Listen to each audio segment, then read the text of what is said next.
investigation. So wala na pong kinalaman po yung factual matters.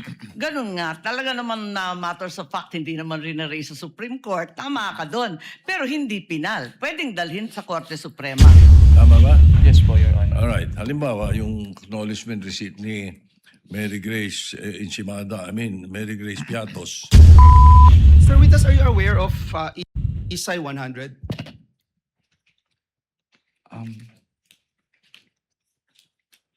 It's International Standards of Supreme Audit Institutions. I am aware po of ISAI, pero yung specific po na 100 hindi ko po ma-recall, Your Honor. Yeah, member po yung Pilipinas at they found on the word professional skepticism that requires an auditor to question records submitted, but also to fairly consider yung agency's explanations and contrary evidence. Is that correct? Yes po, Your Honor.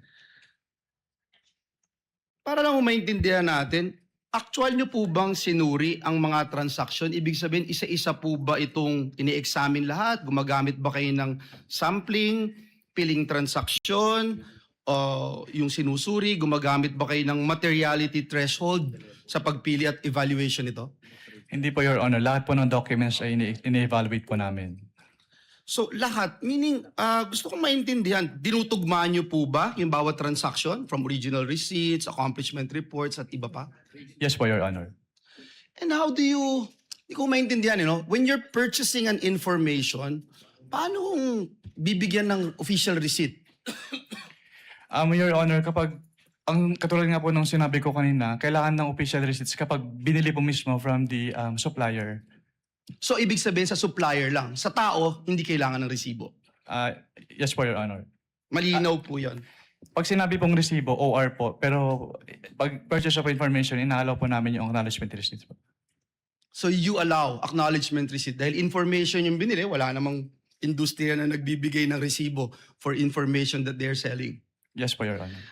Sa madaling salita po, yung findings po ba ninyo ay batay lamang sa deficiencies in the documents submitted o nakukumpirma nyo rin po na sa pamamagitan po ng inyong independent verification?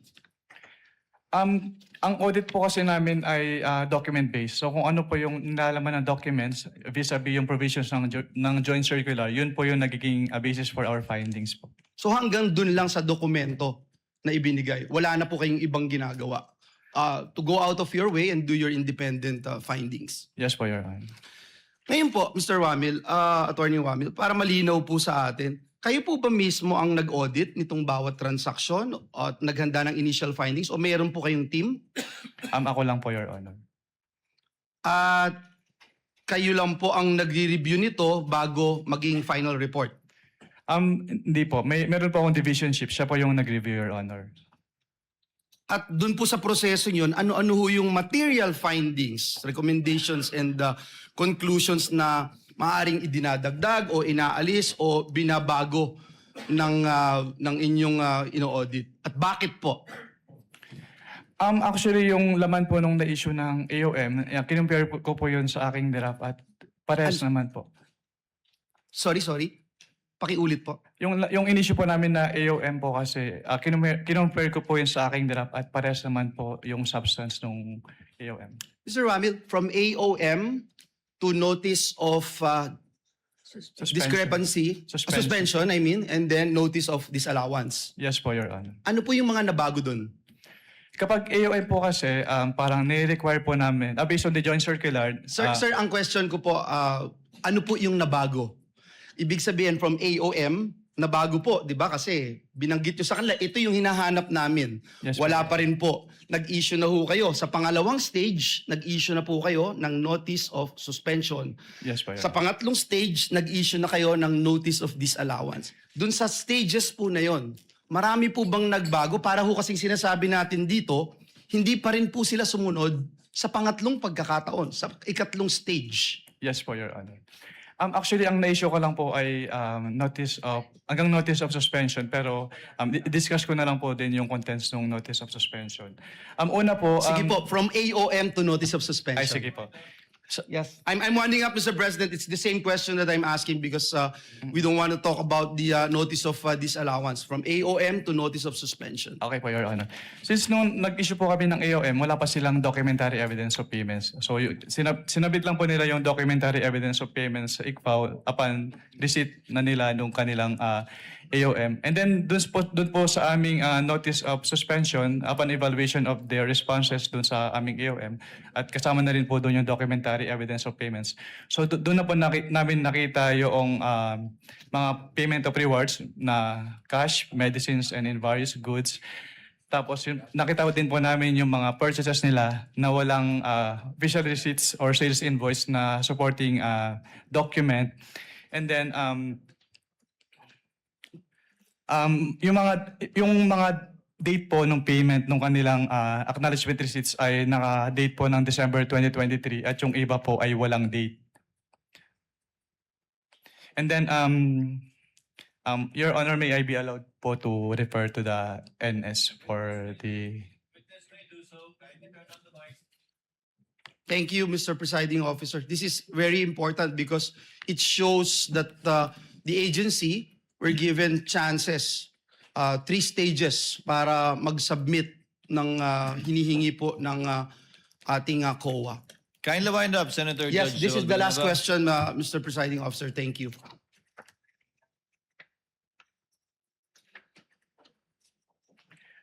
Yun po, Your Honor. Doon po sa NS po namin, nagkaroon din po kami ng findings na mas malaki yung amount nung kanilang expenditure based on the acknowledgement receipts compared to the accomplishment report ng 150. Which was not present in the AOM.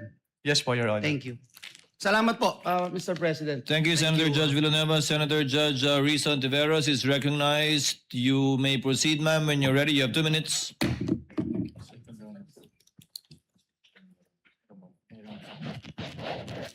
Salamat po, Mr. Presiding Officer. Yeah.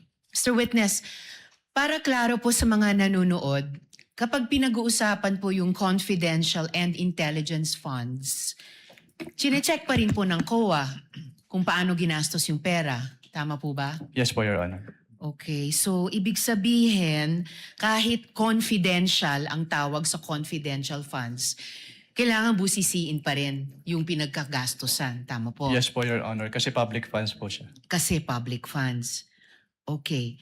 Ngayon, yung mga resibo na hinihingi nyo sa COA, again, para sa mga nanonood, para saan ba talaga yung mga resibong iyan? Kailangan po kasi naming malaman kung talagang bumili po sila nung kanilang mga binili, Your Honor. Okay. Kailangan malaman nyo kung talagang binili Yes po. yung sinabing ibinili. Opo. At At doon lang po namin makikita yun sa official receipt or sales invoice po. okay, OR o kaya sales invoice. At hindi lamang sa mga AR. Yes po, Your Honor. Okay. Unless nga para dun sa pagbili o pagpabayad ng information. Yes po, Your Honor. So, importante talaga na makapagsumite ng mga dokumento at resibo ng mga di umanong pinagkagastosan. Yes po, Your Honor. Okay. Sa kaso po ba ng OVP at ng DepEd, nakapagbigay po ba sila ng mga kompletong dokumento at resibo na hinihingi ng COA? Ang tanging period lang po na, sa pagkakalam ko na mayroong documentary evidence of payments based on may stay sa ICFAO o yung 4th quarter of 2022. At based po dun sa kanilang documentary evidence of payments for that period, wala po silang sinamit na official receipt or sales invoice. Tanging mga acknowledgement receipts lang po. Okay. So yung mga supporting documents na required, hindi ko po pwedeng tanungin kung kaagad nilang naibigay dahil hindi po naibigay yung ibang supporting documents. Yes po, Your Honor. Ni isa po within any time period after na dapat nilang sumitihin yan. Yes po, Your Honor. Okay. So, hindi ko rin kailangan tanungin kung kumpleto ba ang ibinigay dahil hindi ba kumpleto ang ibinigay nilang mga dokumento at resibo? Pwedeng paulit po ng tanong. Kumpleto ba o hindi kumpleto yung ibinigay nilang mga dokumento at resibo? Hindi po kompleto, Your Honor. Hindi kumpleto. Now, according to the joint circular, kailangan ng evidence of success for rewards payouts. So, itong tinatawag na evidence of success for rewards payments, naibigay po ba ito ng OVP? Hindi po, Your Honor. Naibigay po ba ito ng DepEd? Katulad nga po ng sinabi ko, yung sa OBP lang po yung may DEPs na naabutan ko. Alright. Pero hindi po naibigay ng OVP yung evidence of success for reward payments. Opo. Pero i-clarify ko lang din po, since ako po yung nag-initially evaluate noong first and second quarter ng DepEd, based po dun sa aking mga na-evaluate na documents, wala din po silang sinubmit na documentary evidence of payment. Documentary evidence na of success of the surveillance activities or information gathering activities po. Okay. At sa simpleng salita, bakit importante itong evidence of success sa rewards payments? Diyan po kasi malalaman kung valid ba yung naging payment nila ng rewards po. So kasi dito sa acknowledgement receipt, makikita natin marami-rami po ito, no? Nakalagay na kapag claim sila ng reward. So huling tanong ko sa inyo, Mr. Witness, sa round na ito, ibig sabihin sa itong evidence of success for rewards payments, patunay na meron tayong napala. Merong napala ang gobyerno sa mga operasyong iyan. Yes po, Your Honor. Kaya po namin ni-require na i-submit po yun. Alright. Salamat, Mr. Witness. Salamat po, Mr. Presiding Thank you, Officer. Senator Judge Ontiveros. Before recognizing the Honorable Padilla, Chair, yes, Senator Lacson, after Senator Soto, I believe. Chair would like to inform the councils for the parties that you may take your seat unless a question is thrown at you by a Senator Judge so that you can relax. It goes for both parties. Thank you, Your Honor. Thank you, Your Next to interpolate, Senator Judge Padilla. You may proceed when you're ready, sir. You have 2 minutes. Maraming salamat po, Ginoong tagapamahal ng hukom. Meron lang po ako mga tanong. Maiksi lang po ito. Saan po kayo pinanganak? Sa Nueva Ecija po, Your Honor. Nueva Ecija. Opo. Saan po kayo nakatira ngayon? Sa Manila po. Manila. Saan po kayo nag-aral? Central Luzon State University po, ng accountancy, and then Saan Arellano po, University ng Juris Doctor po. Okay. Saan po kayo nakaikot na sa bansa natin? Nakaikot na po ba kayo ng Mindanao, sa Bicol? Marami na po akong naikutan, hindi ko na po maalala lahat, Your Honor. Opo. Kayo po ba ay nakarating na sa BARM? Yes po, Your Honor. Opo. Saan po sa BARM? Sa Sulu? Sa Basilan? Maguindanao? Hindi niyo po matandaan? Hindi Mauubos ko po po yung oras ko. matandaan, Your Honor, kung saan. Bicol po. Nakaikot na po kayo sa Bicol? Yes po, Your Honor. Saan po sa Bicol? Sa Camarines Norte? Sa Camarines Sur po. Sur? Sa Norte, hindi pa po. Hindi ko po maalala kung Nakaikot na po kayo sa mga bundok. Saan po, Your Honor? Mga bundok. Yes po, Your Honor. Nakita niyo na po ba ang pangangailangan ng mga tao sa malayong lugar? Katulad ng gamot. Katulad po ng pagkain. Wala naman po ako na-observe, Your Honor. Ayun, wala. Hindi po kayo exposed. Exposed po ba kayo sa threat ng terrorism sa bansa natin? Nabalitaan niyo po ba ang ISIS, ang NPA, ang Abu Sayyaf? Exposed po ba kayo doon sa mga balita? Sa news po, may Sa mga news. nabalitaan po ako, Your Honor. Opo. Alam niyo po ba na kung gaano nakagrabe ang terrorism? Wala po akong threshold, Your Honor, to determine that. Wala po. Pero kayo po ang humahawak ng investigasyon patungkol sa confidential fund. Tama po ba? Hindi po siya investigation, evaluation po. Evaluation. Ako, tama-tama. Ibig po sabihin, kahapon po, sinabi ninyo na gumawa lang kayo ng preliminary investigation. Tama po ba? Preliminary inquiry. Hindi po, part po siya ng process namin na mag-issue po kami ng AOM. Opo. So, ibig po sabihin, kahapon kasi narinig ko parang yung ginawa nyo, preliminary lang. Yung AOM po, preliminary lang. Opo. Hindi po yun konklusyon. Kung ang tinutukoy niyo po ay yung... Meron po kasing provision as to the joint circular as to tinatawag na prima facie. Pakisagot na lang po kung conclusion ba po yun? Final? Hindi po kasi we require So, hindi them- po final. Based Boss, on the AOM po, konti lang po oras ko, hindi po final. sa AOM po, yung AOM po hindi po final. Hindi po final. Opo. Kayo po ba ay naniniwala na ang mga confidential agent ay dapat magpakilala? Sabihin ng kanilang mga totoong pangalan? Wala pong provision as to that po sa joint circular, Your Honor. Opo. Kayo po mismo, palagay niyo po, sa personal po ninyong pagkakaintindi, ang mga confidential agent dapat po bang magpakilala? Since that calls for an opinion, hindi po ako authorized to express that, Your Honor. Ano pong definition niya ng confidential? Based on the joint circular po, ang confidential expenses ay yung... Hindi po expenses, confidential lang po. Bilang kayo po ay abogado, ano pong pagkakaintindi niyo sa confidential? classified po, Your Honor. Okay. Boss, sa next na lang po akong round. Thank you, Senator Salamat Judge po. Padilla. You may avail of the second round. Next would be Senator Judge Marcos. You are recognized, ma'am. You may proceed when you're ready. You have 2 minutes. Thank you very much, Presiding Judge.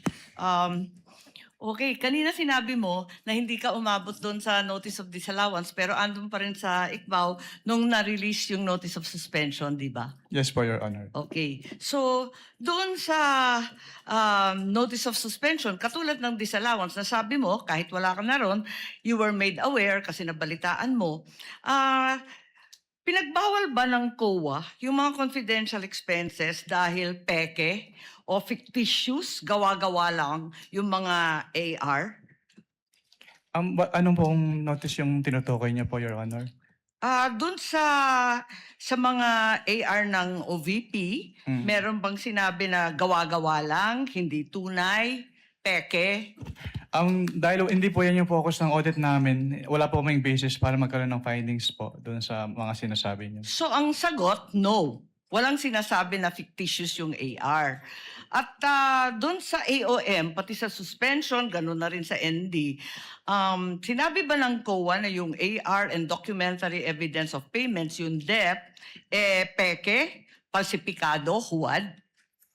Since hindi po yan yung focus ng audit po namin, wala po kaming findings about that, Your Honor. Sinabi ba doon na falsipikado yung DEP at saka yung AR? Na it was forged, kumbaga? Wala pong ganong findings, Your Honor. Wala rin, di ba? At doon sa mga pangalan ng mga recipient ng award, tama ba ako sa pagkaintindi na hindi rin sinita ng COA yung mga kakaibang pangalan tulad ng Mary Grace Piatos, Andy Lim, etc.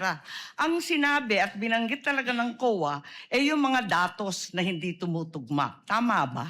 Since what it is compliance audit po at wala namang provision yung circular as to the use of aliases, yes po, wala po kaming findings about Kasi that. sabi mo nga, neither allowed nor prohibited. Tama po. So, doon sa AOM at sa notice of suspension, the names of these reward recipients was never raised by COA. Di ba? Yes po. Tama. Dahil nangyayari talaga na kakaibang pangalan ang binibigay kapag confidential or intelligence fund. Kaya isa pang tanong ko, dun sa notice of suspension, pati na rin sa ND, ang pagkaintindi natin, final ba ito o hindi? Kapag sinabi po kasing notice of disallowance under the joint circular, meron na pong obligation to restitute agad. Tama, final siya sa COA. Pero kahit ang desisyon ng COA, pwedeng dalhin sa Supreme Court para maging pinal na pinal. Di po ba? I-clarify ko lang po, kapag dumating na po kasi sa Supreme Court, ang tanging ground na lang po dyan ay grave abuse of discretion amounting to lack or excess of jurisdiction. So wala na pong kinalaman po yung factual matters. Ganun nga, talaga naman na matters of fact, hindi naman rin na-raise sa Supreme Court, tama ka doon. Pero hindi pinal. Pwedeng dalhin sa Korte Suprema. At no point it is final. I-clarify ko lang po yung decision po ng COA to restitute ay hindi po apektado nung pag-file sa Supreme Court. So kahit mag-file po sila ng petition for certiorari sa Supreme Court, kailangan na po nilang ibalik kaagad. Kasi yung pendency po ng petition for certiorari, hindi po niya na-stay yung obligation to Naintindihan restitute. natin yon, pero hindi pa tapos ang kaso. Pwede pang dalhin sa Korte Suprema, hindi po ba? At saka dun sa notice of suspension, balikan ko lang, was there a finding na ginamit sa pansarili yung mga confidential funds ng OVP? That is a presumption po under the joint circular. Misappropriated ba yun? Kindly wrap up. That is a presumption Judge po. Marcos. Hindi po kailangan directly sabihin kasi nagkaroon po ng presumption. Pero hindi sinabi. Sa madaling sabi, Pero dahil wala presumption talagang po siya, hindi po siya kailangan sabihin, Your Honor. Naintindihan ko, pero wala doon. Is there a COA finding na ninakaw ang confidential funds doon sa various AOMs and notice? Meron bang sinasabi doon na ninakaw? It was stolen? There is a prima facie evidence na nagamit po siya for personal use or benefit under the joint circular. Kaya nga. Kindly wrap up, Senator Judge Marcos. Yes, Yun avail of round I two. am done, but I have questions kung may second round. There will be a round two, and I will register you, Senator Judge Marcos. Thank you. Senator Judge Ejercito is recognized. You may proceed, sir. And when you're ready, and you have 2 minutes. Yes, thank you, Mr. Presiding Officer. Siguro dagdagan ko na lang din nun. Ito tayo tinatanong na rin yung tungkol doon sa mga paggamit ng mga alias sa ating mga senator judges. No? Dahil alam naman natin na kinakailangan din na lehitimong may pangangailangan na protektahan, no? Dahil nga confidential itong mga information. Ang sa ilalim ng Joint Circular number 2015-0, paano dapat maprotektahan ang pagkakakilanlan ng mga confidential informant? Wala pong provision as to that, Your Honor. Kasi yung wala po namang requirement yung circular as to the pwede pa ulit po ng tanong, sorry. Well, yung hindi kasi parang alam naman natin, no, dahil lalo na sa mga intelligence at saka yung mga activities, mga confi, ginagamit yung mga alias na nabanggit nyo rin kanina. Hindi ba pwedeng gamitin na lang, halimbawa, John Doe, Jane Doe o Juan de la Cruz kasi alam naman natin na binambibilit, reward for information na siyempre pinoproteksyonan din natin yung mga pinoproteksyon ng mga agencies yung identity, no, ng mga informants. Ang masasabi ko lang po, Your Honor, wala naman pong provision as to the joint circular sa use ng aliases kasi silent po yung joint circular. So tanggap yun. Halimbawa, nakita niyong medyo parang yung mga pangalan mukhang alias lang ay tinatanggap dahil pag-intelligence gathering. We base lang po dun sa document submitted to us. So kung wala pong naka-indicate dun sa document submitted to us na alias po yon, hindi po namin malalaman, Your Honor.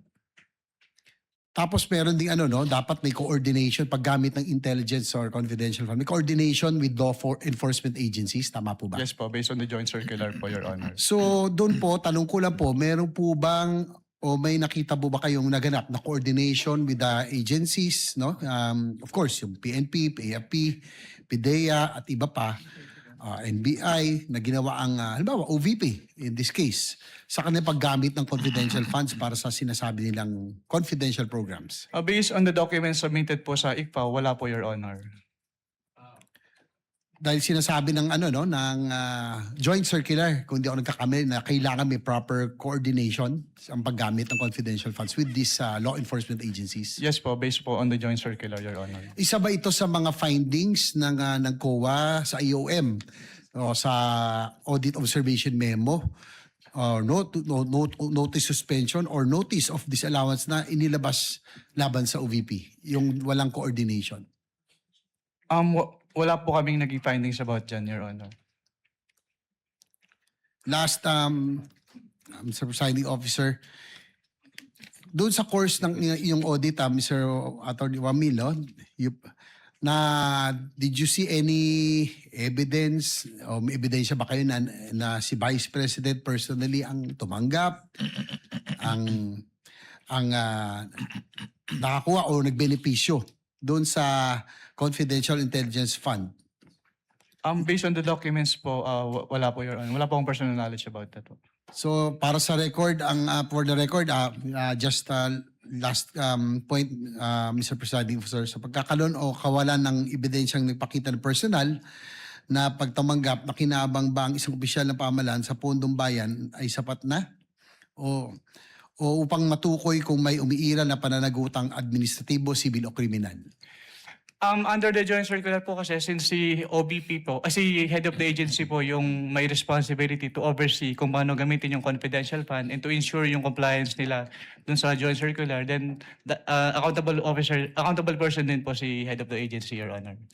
So last question, Kindly wind up. Mr. President. Upang maging malinaw ang inyong testimonya nang sabihin ninyong wala kayong nakitang ebidensya na ang pangalawang Pangulo mismo ang tumanggap nagpanatili o nakinabang sa confidential intelligence, inilahad lamang ba ninyo ang inyong audit findings o at hindi kayo nagbibigay ng legal na konklusyon hinggil sa pagkakaroon ng kawalan ng pananagutan? Is it based on your audit findings or ano lang, legal conclusion hinggil sa pagkakaroon ng liability? Based po sa audit findings, Your Honor. Kasi nilalagay po namin yung persons accountable dun sa aming ini-issue po. Okay, thank you, Mr. Presiding Officer. Thank you, Senator Judge JV. Before recognizing Senator Judge Soto, Attorney Wamil, just on the point of Senator Judge Marcos, to clarify, the decision of COA with respect to any appeal is final, is executory but not final even if it is appealed before the Supreme Court, correct? With respect to the obligation to restitute po, kahit magkaroon ng pendency ng petition for... Attorney Wamil, listen to the question, please. Okay It po, is, Your Honor. unless a TRO is issued by the Supreme Court, it is executory but the decision is not yet final. Would that be correct? Yung decision po, final na, Your Honor. Kasi In-appeal nga sa Supreme Court, paano magiging final? Ikaw naman. A decision of the COA executory na po, Your appealed to Honor. the Supreme Court is executory unless a TRO is issued but is not yet final. Yes po, Your Honor. That is a correct statement. Opo. Thank you. Senator Judge Soto, you are recognized, sir. You may proceed when you're ready. You have 2 minutes. Thank you, Mr. President, Mr. Presiding Officer, Mr. Witness. In your testimony, August 3, upon direct examination by the prosecution counsel, you were presented representative samples of selected forms. The question 845 acknowledged receipts, if I remember it right. Correct ba yun? Yes po, Your Honor. All right. Sinabi nyo na kayo ay gumawa ng observations doon sa mga acknowledgement receipts nito kung saan ilan dito ay pinagagamitan ng confidential funds ay hindi naaayon sa Joint Circular 2015-01. Ngunit may mga acknowledgement receipts according to how I recall it na wala naman kayong observations, ano? Yes po. Sapagkat ang pinagamitan ng pondo ay naaayon sa nasabing circular. Tama ba? Yes po, Your Honor. Alright. Halimbawa, yung acknowledgement receipt ni Mary Grace Mary Grace Piatos na 70,000 for medicine, walang supporting documents. Kaya gumawa kayo ng observations. Yes po, Your Tapos Honor. yung doon naman kay acknowledgement receipt ni Janice Marie Revilla, 70,000 at Patty Ting na 150,000. Wala kayong observations. Dahil ang pondo ay ginamit sa purchase of information na pinayagan o allowed ng nasabing circular. Tama ba? Yes po, Your Honor. That's the way I recall it. All right. Okay, now, ito ngayon ang tanong ko. Out of these 845 acknowledgement receipts na pinag-uusapan sa kasong ito, ilan ang nagawa nyo ng observations dahilan sa kawalan ng supporting documents? Hindi ko na po matiyak kung ilan yung exact number po, Your Honor. Ilan ng, well then my next question will not be answered because tatanong ko, ilan yung walang observations? Pwede po ako mag-refer sa tabulation po, Your Honor. Please. You can refer to your tabulation table that was earlier marked. Assisting counsel, can you show him the previously marked evidence pertaining to his tabulation or summary? Assisting counsel for the respondent may also approach should he so desire.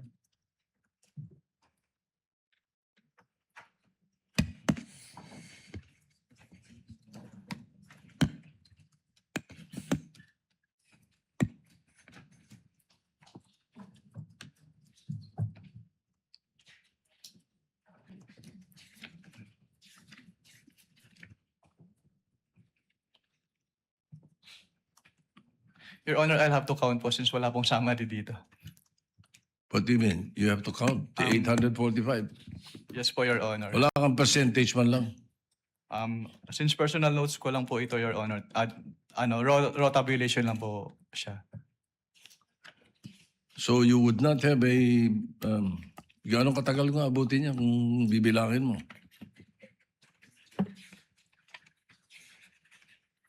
Kasi my next question actually would be, magkano ang total noong meron kayong observations? At magkano yung wala?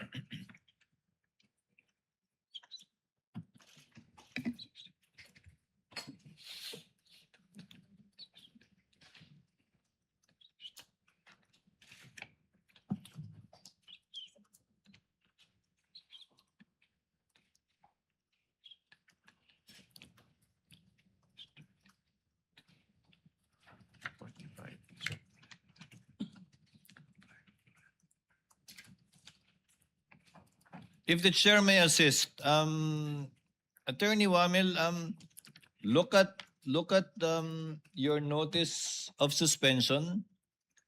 You may observation ka, I presume, pertains to those rewards, payment of goods and medicines that you made observations to and suggested to be suspended. So I presume it pertains to those ARs. Yes po, Your Honor, pero amount lang po kasi yung naka-indicate po doon.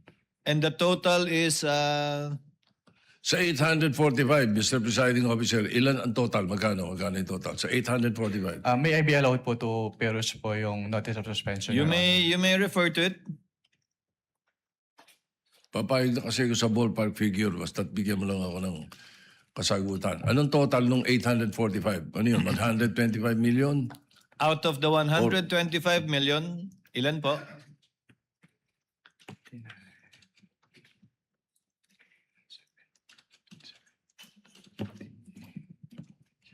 Your Honor, please. Let's wait for the witness counsel to answer. He's referring to your marked exhibit, the notice of suspension. I believe it's on the first page, Attorney Wamil. So first page po, with respect to the payment of rewards po, 59,787,000 pesos po, Your Honor. With other purchases naman po,